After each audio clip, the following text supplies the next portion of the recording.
Hello बच्चों, चलिए प्रश्न को पढ़ते हैं।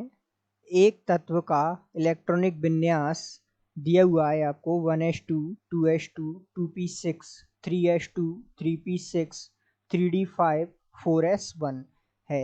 ये प्रदर्शित करता है। विकल्प ए में दिया हुआ है आपको उसकी उत्तेजित अवस्था, विकल्प बी में दिया हुआ है आपको उनकी मूल अवस्था, विकल्प सी में दिया हुआ है आपको उसका धनायनिक रूप और विकल्प डी में दिया हुआ है आपको उसका ऋणायनिक रूप। तो आइए सबसे पहले हम मुख्य अवधारणा की चर्चा करते हुए इस प्रश्न को हल करते हैं।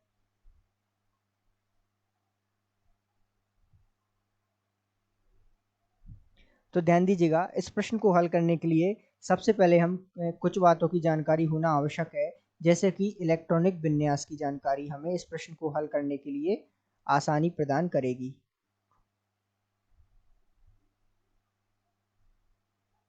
तो जो है हमें इलेक्ट्रॉनिक विन्यास की जानकारी होना आवश्यक है। साथ ही हमें परमाणु क्रमांक और उस परमाणु क्रमांक पर आने वाले तत्व की जानकारी होना आवश्यक है, अर्थात उसका नाम और उसे किससे प्रदर्शित करते हैं, ये सब महत्वपूर्ण जानकारी होना आवश्यक है। तो परमाणु क्रमांक जिसे हम जेड से दर्शाते हैं, ठीक है, तो इस प्रकार की जानकारी होना आवश्यक है।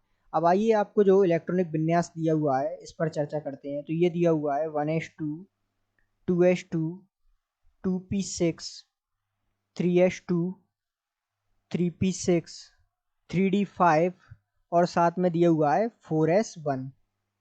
तो ये जो विन्यास आपको दिया हुआ है इसमें जो है कुल इलेक्ट्रॉन यदि हम गिने तो 2, 4 और 6 10 और 2 12, 6 18 और 5 23 और एक 24 इलेक्ट्रॉन है, अर्थात 24 प्रोटॉन होंगे। और हम जानते हैं 24 प्रोटॉन या 24 जो है परमाणु क्रमांक किसका होता है, Cr क्रोमियम का, ठीक है। तो अर्थात Cr क्रोमियम का जो है ये इलेक्ट्रॉनिक विन्यास दिया हुआ है जिसका परमाणु क्रमांक Z बराबर 24 होता है। तो इस आधार पर हम कह सकते हैं कि Cr क्रोमियम जो है अपने विन्यास के साथ जो है मूल अवस्था में इसका जो है विन्यास हमें दिया हुआ है, तो अर्थात ये मूल अवस्था में होगा। तो हम यहाँ इस प्रकार इसके उत्तर तक पहुंच सकते हैं कि ये जो विन्यास दिया हुआ है वो क्रोमियम अर्थात Cr जिसको हम दर्शाते हैं जिसका परमाणु क्रमांक Z बराबर 24 होता है उसका है। तो अर्थात ये जो है उसकी मूल अवस्था है। तो हम कह सकते हैं कि उसकी मूल अवस्था दर्शाई गई है इस विन्यास में। तो इस आधार पर हम कह सकते हैं कि दिए गए प्रश्न का सही उत्तर विकल्प डी है। आशा करते हैं आपको समझ आया होगा। धन्यवाद।